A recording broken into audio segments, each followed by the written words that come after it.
afternoon from Buenos Aires. It is just coming up on 2 p.m. and we have literally done nothing but work since we got up this morning. The non-glamorous side of YouTube for you there. But now that we have done that, we actually have a walking tour of what is referred to as the city centre booked for this afternoon, so we are going to take you along.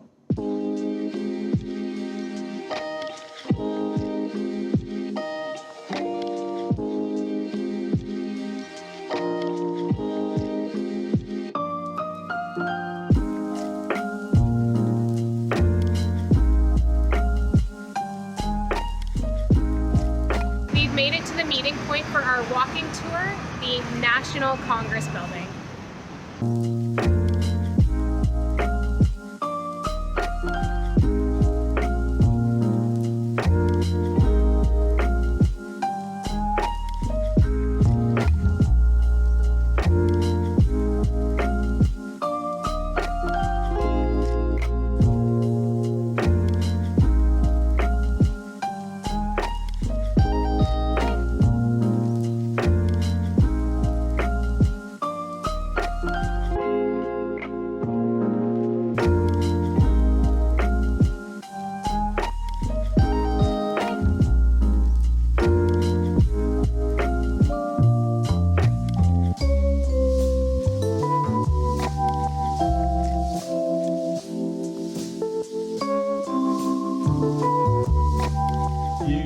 May now notice that we're back in our apartment, and there's two reasons for that. The first is that it was really cold, so we wanted to get back home where there's nice heating and everything like that.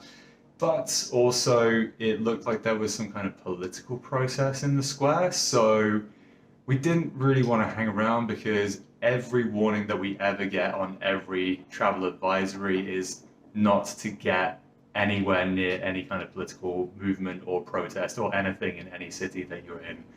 So we're now back, and honestly I think the tour was really good. I think our tour guide Martin was an absolute fountain of knowledge, and getting to understand more about the history, the culture, the current climate in which everybody is living in right now, especially when it comes to things like monetary situations, inflation, all of that kind of stuff, was incredibly insightful and just adds a very different dimension on top of the normal stuff that you get from a tour, like the history and the beautiful buildings. I think this would be a really good introductory tour because it covered so much history. He started by telling us about the first founding of Buenos Aires, and then apparently there was a second founding of it. And he talked us through the role of the city during the Spanish colonial era, and then tied that into the 19th century history that we learned about on our Retiro and Recoleta free walking tour. So if you haven't checked out that video, go watch it so you can find out about history from that time period. And then the part of the tour that I found most interesting was something that I never knew about before. Apparently, between 1976 and 1983, Argentina was actually ruled by a military dictatorship. It was an awful time for the country. The citizens were stripped of their civil liberties. Innocent civilians, seemingly, were kidnapped, tortured, and killed during this time. And there are a lot of fascinating stories that surround this, but what actually brought this military dictatorship to an end was the fact that because of a worsening economic situation and of course having no freedoms and liberties, the military dictatorship was losing popularity, so they decided to invade the British-owned Falkland Islands, hoping to win them back, which would ultimately restore their popularity in the eyes of the public. But of course, they didn't win them back. And that eventually caused them to have to relinquish power. And Argentina has been a democracy ever since. And fortunately, all of the members of the military dictatorship were actually prosecuted by the Argentinian government for crimes against humanity and genocide. Honestly, I'd only heard really about the Falklands War in passing as a British citizen, but actually kind of getting more of a sense as to why the whole thing happened in the first place, because it did on the surface of it, not quite make sense. Definitely adds kind of a new dimension to our understanding of it all. So yeah, getting a real insight on that from a local was really invaluable. We highly recommend this tour if you enjoy history and also learning about the economics of a country. And certainly, I feel like perhaps we should have taken this tour as the first tour when we then arrived in Buenos Aires, because certainly as an introduction to the city and to Argentina as a whole, this is absolutely priceless. And so if you're going to do one particular tour to introduce you to this country, I feel like that one should be it. Yeah, it was a great overview before you get into more detailed history that is specific in other neighborhoods for sure. But we don't have anything else planned for today, so we are going to pick this video back up in the morning.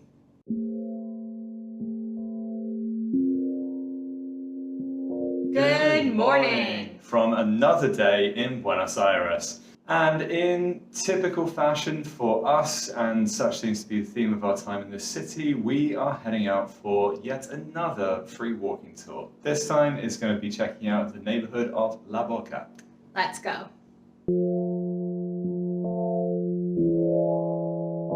This route today is going to be a little bit different because we're going to have to go off of the metro. So we're going to have to go from here down to here, and then from there we're going to have to get a bus that'll take us all the way down to La Boca neighborhood. Let's see how that goes.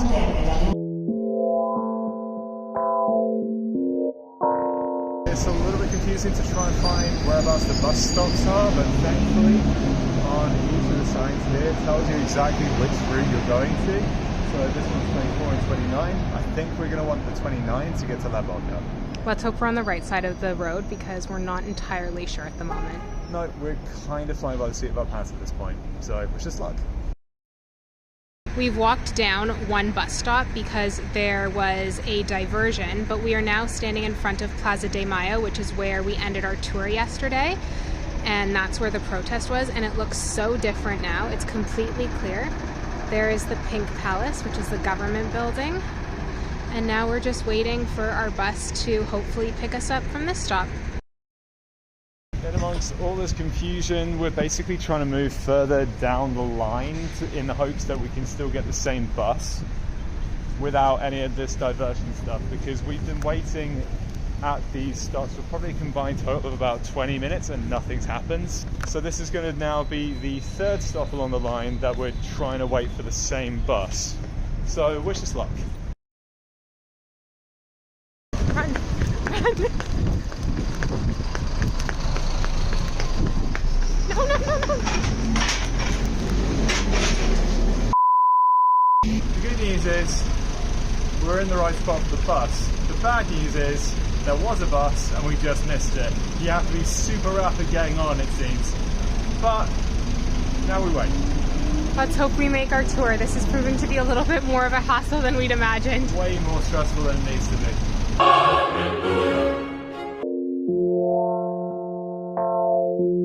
In all fairness, that wasn't a long wait. It was a minute between the bus we missed and the one that we're now on. Thankfully, we've made it to the meeting point for our tour just in the nick of time, and our tour guides are right over here with the orange umbrella and orange vests.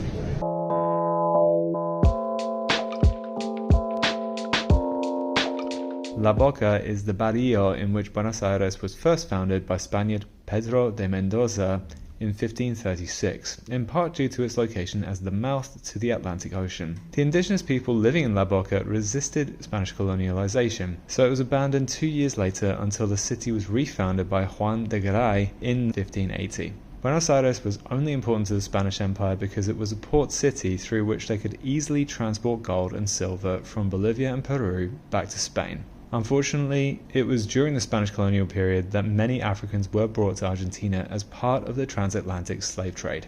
Argentina officially gained independence in 1816, but subsequently became involved in over 40 years of civil wars. Between 1860 and 1930, Argentina prospered as it enjoyed a mutually beneficial trade relationship with Europe, which encouraged a mass wave of immigration from predominantly Spain, Italy, and Poland. Immigrants first arrived in Argentina via the port in La Boca. Many of the immigrants were poor, so decided to settle in the affordable and convenient La Boca neighborhood alongside the remaining indigenous population and Afro-Argentinians. The amalgamation of all these cultures formed the identity of La Boca. Immigrants gathered in conventillos, small collective urban houses, and to feel more at home they used leftover paint to decorate the exterior of their houses. Today, these colorful wood and tin houses that line El Caminito, a small alley or walkway, have been converted into shops, cafes, and restaurants. The residents of La Boca exerted their influence on more than just the aesthetic of the barrio, as both tango and football became a universal language to unite the people living in the neighborhood who were originally from different parts of the world. Club Atlético Boca Juniors, founded in 1905, remains the pride of the neighborhood, having won 35 First Division League titles. Their blue and yellow stadium, affectionately referred to as La Bombonera, or the Chocolate Box, is arguably the heart of the community.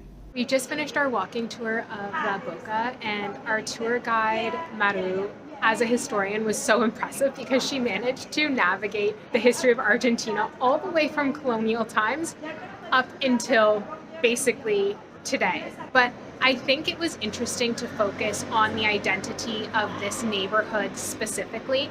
And of course, what sets this neighborhood apart from all the others we've seen are the colorful houses. And that really has to do with the immigrants that moved here between 1860 and 1930. And it was that poor immigrant population that really formed the identity of this neighborhood and the culture that came out of it, especially tango and football, because what we learned is that those became the language of immigrants. It didn't matter where you were from, that was universally understood, and I think that's just really special.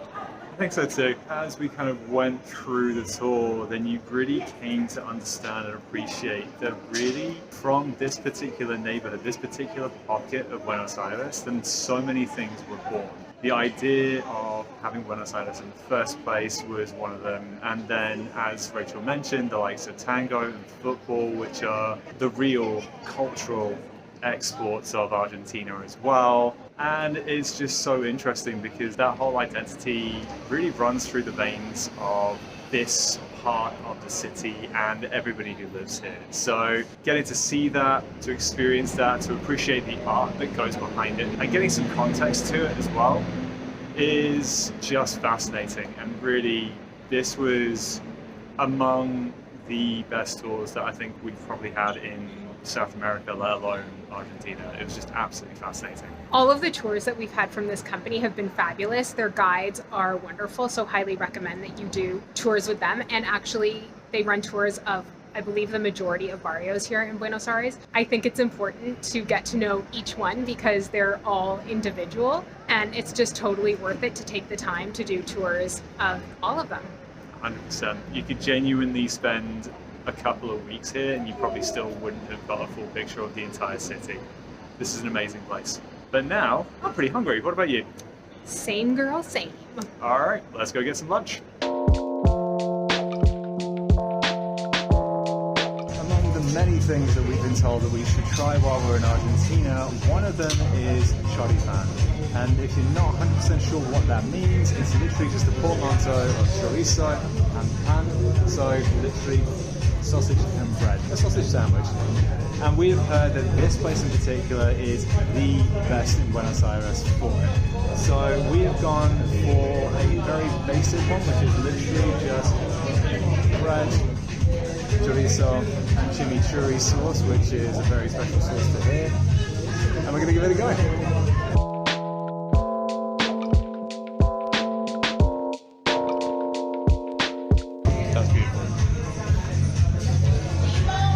Bread is fresh but slightly toasted, which really helps with a little bit of texture in there.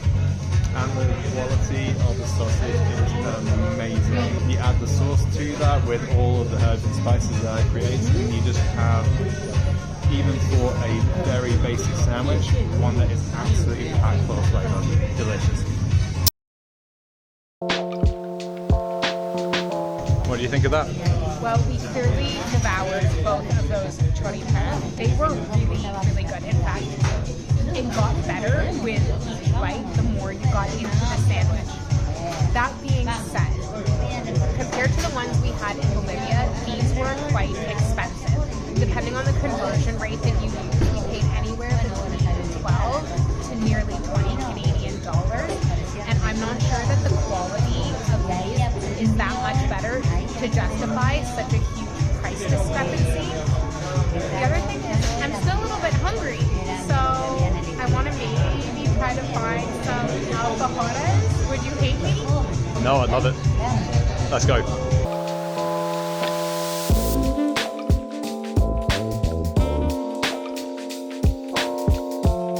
So we went out, we bought some alfajores, and we have brought them back. For those of you who don't know what these are, then essentially, I think probably the best way we can describe them is a cookie sandwich, really. So just to show you, then basically this is what they look like. So you've got kind of two cookies here, you got some dulce de leche through the middle, sprinkled sugar on the top, and then around here is shaved coconut. So we are super excited to try this. Shall we give it a go?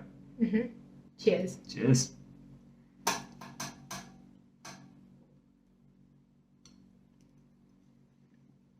Mmm. Oh my god. Mm-hmm. Mmm. Mm.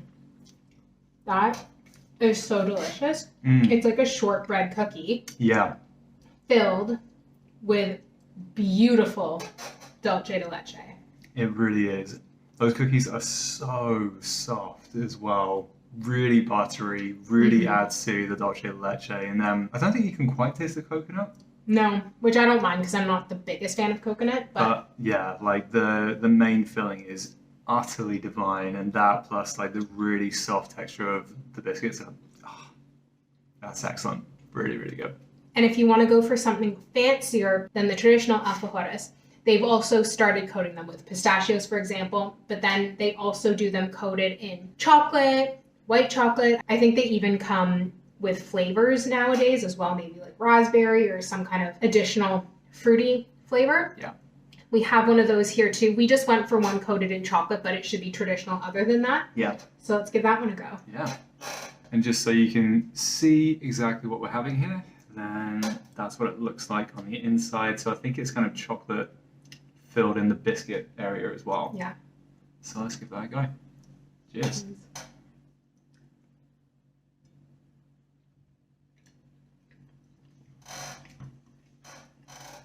Mm-hmm. Mm. Mm-hmm. Mm. So good. Equally as good. Mm-hmm.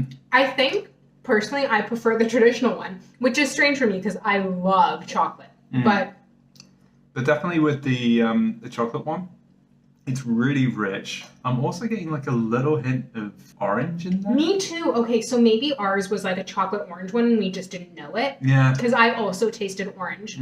But I'm not mad about it because I love chocolate orange. Mm-hmm. But honestly, like both of these from this one bakery have been absolutely divine. I think per piece it was about sort of 3,400, 3,500 per alfajor. Really decent value considering what you're getting. And depending on the conversion rate, you're looking at either $7 Canadian for both or more like $10 Canadian. Yeah. And the reason I keep saying depending on the conversion rate is because, just so you know, on an app we use, it says the conversion rate at this present time is $1 Canadian to 672 Argentinian pesos. But when we went to Western Union, we got over 1,000 pesos for $1 Canadian. So we're kind of confused, but we paid for these in cash. So I think this is towards the more cheap end. But yeah. The finance is weird here, but you kind of just get used to it and you try and get around it as best you can. But at the end of the day, we have the money to be able to afford these delicious things. So we are going to go absolutely to town on these bad boys. But that's basically all we have planned for today. So we will definitely be picking this up with you in the next video. Until next time, take care. And keep smiling.